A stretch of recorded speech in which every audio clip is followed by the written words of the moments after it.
make a decision. Okay, it's recording, I think. Have it left. Yeah, lights off over here. That's the toilet. Got the lounge room. Anyway, they're saying things like AI. AI is a program, but it's program, right? And this program, I think what it is a chip or something. Anyway, it's an AI program like website or something. You tell it what to do. You tell it your own thing. You tell the AI where to fuck with, how to fuck with, how to interact. Even you can have a big TV. I've said this 100 times now. You can have a big TV, right? 150 inches, right? And you can be talking to it and it will be black. Will be black. Only lines will be in the middle, right? And you can say to the TV, to this AI, say, how are you? How is planet Earth today? Do you know anything new or whatever? And AI, yeah, you asking me these questions, and I can answer like this. Okay, you want me to read some for you? Yes, please. And it will read it for you, and it will do anything. And you say, oh, and then you ask, hey, how is China with this new chips and everything? Oh, yeah, you want some news from them? Here, you want me to read some of this? Yes, please. And it'll read it for you. It'll do anything. It's like it's going to find out your program and mix it with your program with other things and do it together and say this is similar. This again, some. Oh, oops, okay, anyway, AI is going to be the future, and they understand that oh, come on, baby. AI is going to be the future, and it's going to be for computer chips and everything that are brand new, like the new, anyway, they just had a conference somewhere in China or wherever it is, that they got new phones, and the new phones got a new chip in it. Those new chips are doing incredible things now, like Dragon or whatever it is. I'm not good at my brain. It will tell me anyway. And another thing, if there's war in Syria and saying they're all dying, depression or whatever it is, can't be like that, because the computer system is going to say this country is going down from a war that is created by Russia. No one's created anything. They have this been going on for years. They started with Jesus Christ, wars, civil war, genocide, killing each other. Don't you start telling me bullshit. You can't go out of space. Oh, South America, every country can't go out of space. Only certain countries. Oh, blah, blah. We America, we China, we this, we that. We can't let you all go out of space. You can't go see the aliens. You can't. So if someone created a spaceship in the backyard or in the garage, will that matter to you? Will you be more clever if some student went to Ukraine and said, well, this is how we should be. Come follow me, jump on this bus, and I can go as many as we can to Poland. And we get all the people out of here to Poland. Someone can go there now and become Rambo and fucking poof, poof, poof. Ukraine, win, Ukraine, win. You understand that now?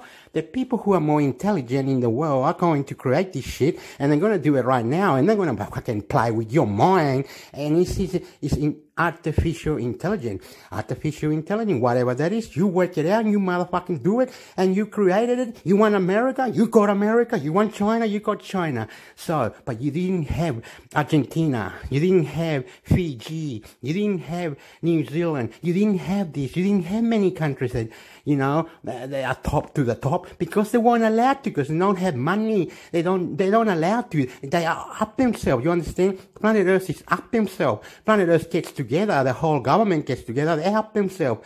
They want to fucking up themselves. Fuck you, Planet Earth. I hope Planet Earth kills itself, you understand? Destroy. YouTube, Facebook, Google, you understand? Depression is sad. Why do I have to cry for?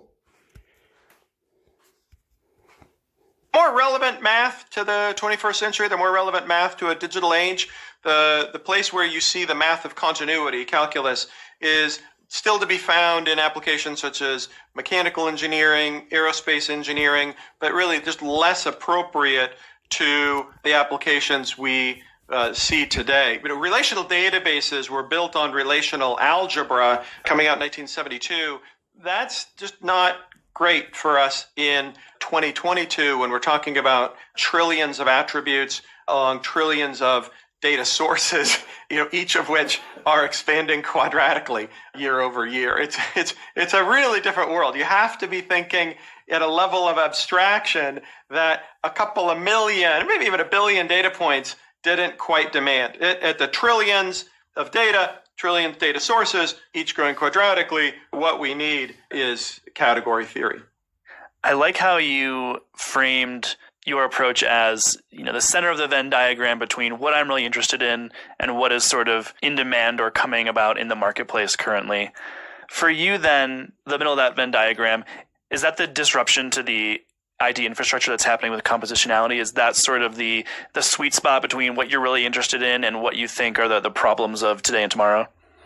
I'm working with my two fantastic co-founders on the promise of compositionality. It is what we think is in the future for us and for a greater IT infrastructure. We think that part is inevitable. There's really no other pathway we can envision that somehow limits the impact of compositionality and the math that supports compositionality. That's why I'm here. That's why my co-founders are here. That's why our team really gets excited about the future that we are creating. We think this is really foundational. The timing at which this is going to impact people that aren't experts in the art, who knows? Whether it ever enters common nomenclature, who knows? But this will be foundational for all aspects of IT infrastructure. Calculus is going to become, and relational algebra, all that, it's going to become a little bit like Latin. It'll still be interesting, it'll be useful, but people don't really talk about Latin much, except when they talk about their bonus. I think that some of that math is just going to become less and less relevant. We need to prove compositionality. The reason we need to prove compositional systems is because the world is becoming more and more complex. How it's becoming more complex is that people are trying to add in their own knowledge. The future I am super excited about for the average person in an organization, because very soon they will be able to, every one of the people that find themselves in a large organization will have new sets of tools to be able to express business rules, will be able to express their own knowledge, will be able to express their own subject matter expertise inside of a framework that can then be applied or removed as the needs require to be part of better business decisions. This isn't possible today. Many jobs are currently just a constant series of rather low-level decisions. They're not actually taking advantage of people's expertise because they're often just too nuanced, and the training for most of us hasn't required a level of thinking about exactly what we're doing or exactly what we want to have happen. That's exciting and a little scary because that'll be the retooling of skills over the next decade, is that all of us will benefit from thinking more carefully about what we want to have happen and exactly how. The example in AI is that classic problem about the automated car coming across a crosswalk. Does it stop, slow down, keep going when it's a shadow? Is it a person? Is it a tumbleweed? What percentage of the probability is the system comfortable with that decision?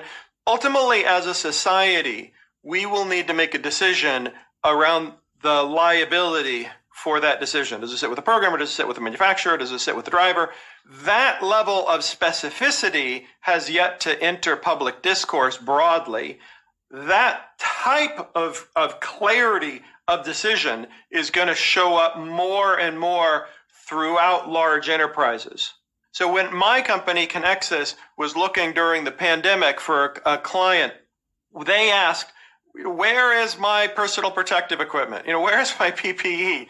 And it was funny to think that, these companies with 100,000 employees and 1,000 ships, each one of which has 10,000 containers on it, that they couldn't immediately find out, oh, hey, it's in the ocean and it needs to go to Houston or Hanoi or whatever.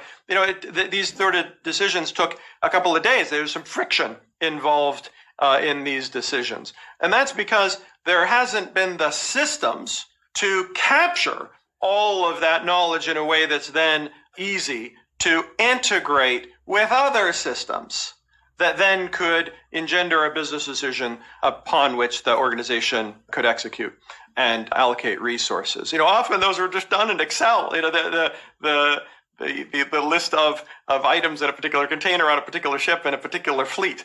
That's evolving, but I'm describing the way in which it's evolving and the dynamic that supports that evolution, which is not merely the digitization of data, but also the reliable, guaranteed integrity of the semantics integration of that knowledge that's acquired across a larger organization. That's the future, and that's going to be an exciting place for people comfortable with clear thinking and clear decision making to be working over the next decade. When you say the retooling of skill sets, do you mean allowing workers to focus on high leverage activities, things that are more judgment calls, things that only a human can do, and automating sort of like low leverage decision making? Is that what the retooling is? There's often a discussion about humans being able to work on their own empathy, and that's true. The degree to which people are effective in collaboration with others or in discussion with others, that is definitely a skill set that other people have talked about, and I would encourage. The type of human attributes that are just difficult, if not impossible, to replicate in a computer are absolutely the future. I am describing a different part of the work equation where we are all part of large organizations, and we need to think about how we want work to be expressed inside of these large organizations. Conexus is working with a large energy company. They have tens of thousands of employees. These employees have particular functions to maintain the safety of the discovery and the distribution of energy broadly. There is certainly something to be said about each one of the people inside of Conexus's clients expressing empathy with each other in order to be more effective. But there is a day-to-day responsibility over the next decades to distinguish exactly what it is in their jobs that they need to formalize, or you'd say automate, or just to distinguish in order to be able to work with more reliability to a broader system. What's often missing in artificial intelligence deployments is this sort of appreciation that the current state of the technology, exploring the subset of ML, which is deep ML or deep learning and neural networks, has become a sort of religious argument that people are going down that hole because it's sexy and interesting to be sure, but also just because of the momentum over the past decade from these often not terribly practical applications, and that there is a lot to be gained from going back up the stack towards more basic machine learning techniques and even deterministic AI, and the other often neglected subset of artificial intelligence. I am personally of the belief that many of the most sophisticated applications of AI over the next decade will use a combination of probabilistic and deterministic AI. I think at the board level, it is very important to at least have that awareness that this is a possibility. And the reason is manifold, but I'll take just one, is that when you're talking about probabilistic outcomes in ML, in neural networks, you're talking about systems that are not really by their nature 100% fault tolerant. If you have probabilities, that means, by definition, there is some probability of failure built in there, which is fine if what you're talking about is applications in digital advertising. But if you have contexts that are life and death or other similarly catastrophic events for an organization, relying on probabilistic outcomes is often just not where you're going to need to end up. The testing and repeated testing of automated vehicles is a good use case here. That you see outside my office, you see Ukes cars driving by every couple of minutes with Waymo cars in pursuit, I guess. That those will not, there's an argument to be said, will not be satisfying to safety authorities or to a driver at even 1 trillion miles of testing. It's synthetic data creation, for which there's some great companies being built and commercializing results, is not the final solution to that problem. These are all possible solutions. They could be pathways to solutions, but you think that commercial airline manufacturers have done much of this before, and yet airplanes fall from the sky. People die.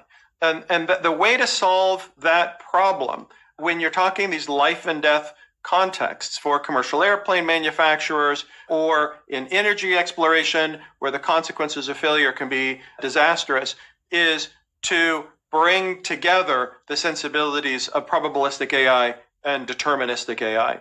It's in deterministic AI that we can guarantee integrity of the semantics, the integrity of meaning across a heterogeneous data infrastructure.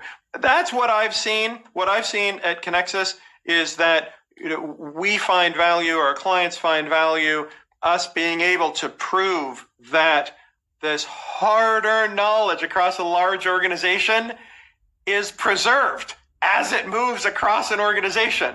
What's worse than to have a lot of effort be put into capturing the knowledge and the wisdom on top of the data that's collected, but then not be able to trust that that's going to be not misinterpreted as it moves to another context with the organization. That's just a terrible waste of we'll say, organizational energy. When you say that the public, the market, wouldn't be satisfied with, for example, 1 trillion miles of data, synthetic or otherwise, is this like a marketing problem? Is this a messaging problem? Or do you think in the case where AI is being used to make decisions that are life or death, it needs to be perfect? Or does it just need to be marginally better than a human in the same scenario? This is a great question, Rob. This gets to my motivations for even being in this business. The issue about whether something's a marketing problem, I think we might characterize differently, because us humans are not really rational in general often, and we are especially bad around probabilities. So if we present to the general public, hey, I have a automated vehicle here that is 95% accurate, plus or minus 7%, they'll say killer robot. But then you think, well, hey, do you know what your own efficacy is as a driver? People will completely miss that point. And even if you tell them their own numbers of the probabilities of getting injured in a car, per mile or per drive, they don't care. They don't care, right? Or they're like, I'm a safe driver. It wouldn't happen to me. Yeah, exactly. So for a variety of reasons, I don't think this is so easily dismissed as merely a marketing problem. We have to, and my motivation is, to communicate with the public in a way that gets them involved in the conversation. And so it's not just selling them, it's having them be engaged.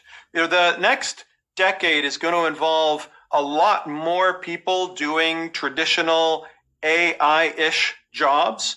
Something that happened when I was in the federal government is that people were holding some technical leadership positions, did not have technical degrees. And, some people might be disappointed to hear this, but it's really the nature of the world we're going to be living in. Is smart people, well-meaning people, are gonna be making judgments across technical teams, across technical infrastructure. That suggests that we need to have a bigger conversation across society about what we want these technologies to look like. For Connexus, what we do and how we express it is Connexus makes sure that we don't even see metadata. We don't see data. We don't see metadata. We let organizations bring their databases together in a way that guarantees semantics, in a way that guarantees meaning.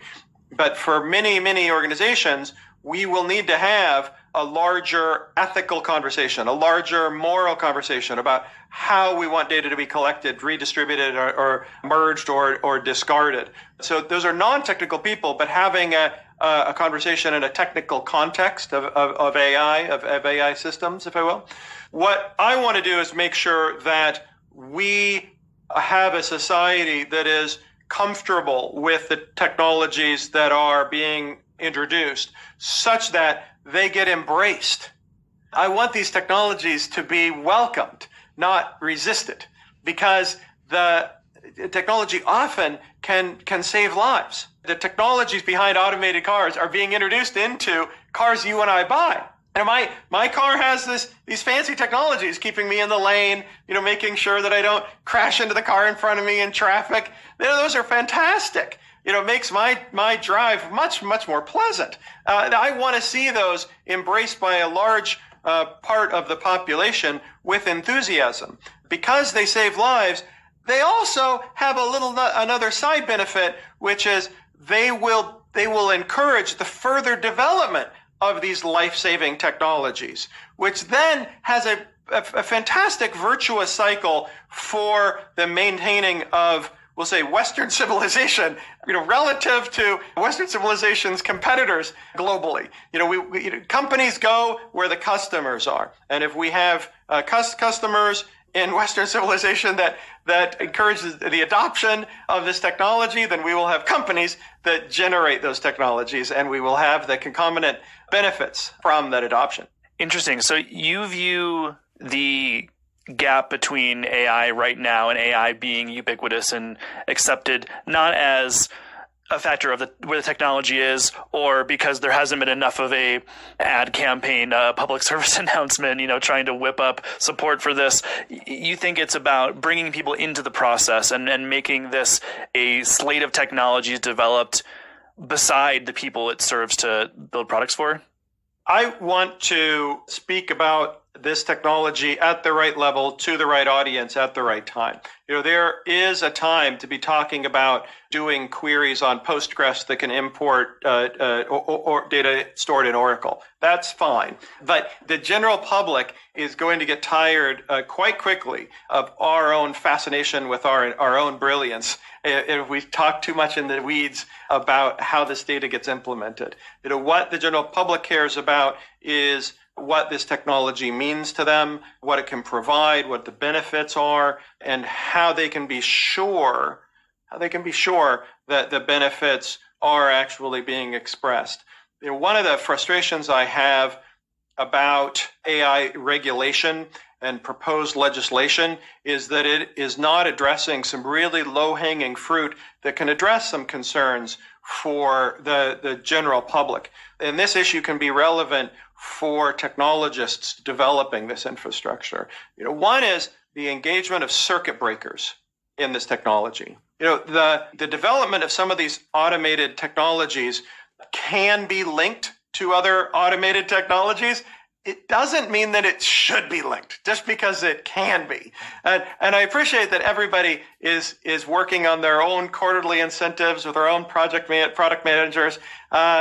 So really there is no Meta, there is no Twitter, there is no Apple. There's just a whole bunch of teams with their own quarterly objectives, right? But all those teams might just think about how these automated systems can be broken up in individual compartments, so that we can get some human interaction. The good example here is my car. My car, as it's driving down the road, it will occasionally ask me to intervene, is what my car says. Driver intervention necessary. Right? That's a type of circuit breaker. It's essentially saying, hey, I'm comfortable, but now I'm not comfortable. I was comfortable, now I'm not comfortable. So you take over. Those sort of circuit breakers where just humans are going to touch an automated system is really helpful. Another example about that is that I like many people during COVID was reassessing our own housing situation. So I was just looking at houses. If I just inputted, I work at Conexus, and then a list of houses appears, I would say, wait, what happened in the middle there? You took my income and my credit score and then determined what I could afford. I want to break that up a little bit. Or I go to the doctor with a pain and the physician says, oh, hey, here's a drug. It may have some side effects. Like, I want to say, hey, well, what was the chain here? What was the decision point in here? Okay, I have stopped it now. And they are doing these things. They are doing more than these things in America. This sounds like an American person. I'm in Australia. And everything I record is American. I download music, American. I do this, American. But it doesn't matter. I don't really cry baby or whatever it is. And this goes for a long time. Who cares? I don't really care anymore. I don't really know anymore, because we're not all going to outer space, are we? We could have been outer space heaps of years and years ago if you allow the inner structure or your own country like Vietnam, all these countries together, and you can go out of space whenever you want to see if you can go somewhere or do something just for a holiday or something, just float in the air near Saturn. But anyway, let's not fight about it, because it's just putting it out there like they said everywhere else. There's more to come, there's more or less, or whoever or whatever. And in yourself, you're going to be intelligent, and you're going to be proud of yourself, and you're going to be love yourself. You're going to be in yourself more and more. Please, please, please, please, please, please subscribe. And if I can put the extra ones that I got on my phone, I'll do that. Or if I can, whatever it is. This might go for an hour, but later, if I can, how, wow, or yippee yo, yeah, yo. Anyway, we are trying to be something, and we are something, do something, and create something, and people need to understand this, and we are trying to, but we seem to be in love with up ourselves. We get G20 or other government all put together, or climate change all put together, or anything, and they don't do anything. Right? Get it right, get it wrong. You might say, oh, look, there's a bomb, there's Saudi Arabia, or this, that, oh, they worry about all that. They worry about a bomb that went off and destroyed 100 buildings, right? They worry about that all the time. Oh, depression, schizophrenia. Okay. But you ain't worry about going out of space, finding out where heaven is, finding out where things are. We need to be more intelligent, more powerful. And if England in the history had powers to fight the aliens, well, England need to tell us, or some country need to tell us. We need to know everything. How, where, who, what do you want us Earth, or us Earth country? Why don't we put all these countries together, and we can, all these countries that we have put together, why don't we create a space program to help you to create what you wanted? No, it's just the United States. No, it's just China. No, it's India. So you're saying that we can, six or seven countries can't go together because we don't have an agenda, we don't do this, we are depressed, we are doing this, we are doing that. If I sing the song La Bomba, La Bomba, whatever, and the guy died on a plane crash, yes, let's cut this shit out, and you work it out yourself. You tell me the answer later, or however I put all this together, and wherever we are, however we go, and unfuck this, and unfuck this, and unfuck this. Reply. Love you. Make a decision.